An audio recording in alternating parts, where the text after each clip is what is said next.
श्रीराम, मला भावलेले भावार्थ रामायण. आजपासून आपण या ग्रंथाची सिरीज सुरू करत आहे. अध्याय पहिला, बालकांड.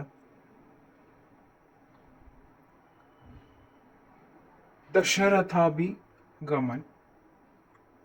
श्रीराम, श्री स्वामीजी प्रथम त्या आधी पुरुषाला वंदन करतात, नंतर आपल्या कुलदेवतेला वंदन करून मग सकलांचा उद्धार करता सोहम ध्वनी हनुमंताला वंदन करतात.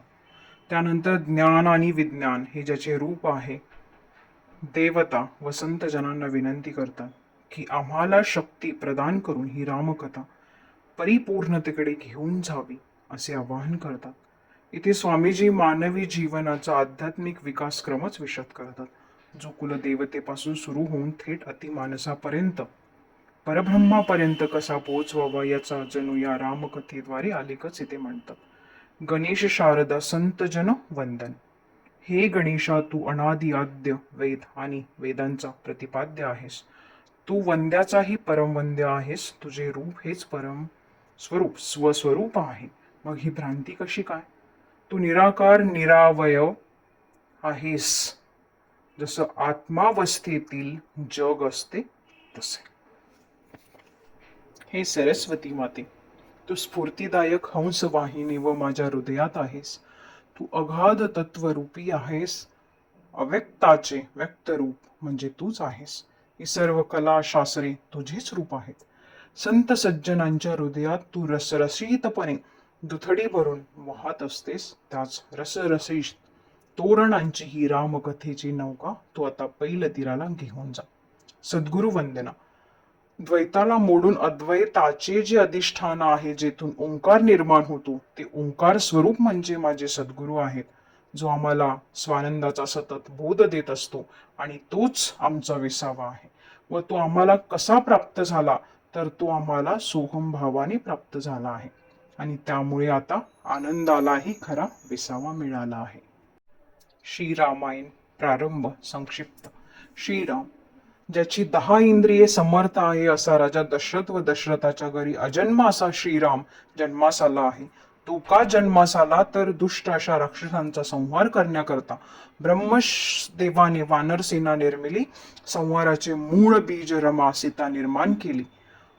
परंतु आता अजन्मास कसे जन्मावे ते ब्रह्मसाकडे परब्रह्माने सोडवले व ते जन्मास आले. अशा या दशरथ राजास 3 पत्न्या होत्या. सद्विद्या ती कौशल्या, शुद्ध बुद्धीची ती सुमित्रा, अविद्या ती कैकेयी व कैकेयीची दासी मंथरा ती कुविद्या. असा हा दशरथ संतती नव्हती म्हणून दुःखी होता, कामीरत होता, परंतु तो योगी, ज्ञानी व विरक्तही होता. साधकाच्या दृष्टीने आपण याचा अर्थ पाहूया. आता ही रामकथा म्हणजेच माझीच आत्म्याचीच कथा आहे. जो अजन्म, तो जन्माला यावयाचा, याकरिता दशरथ हवाच.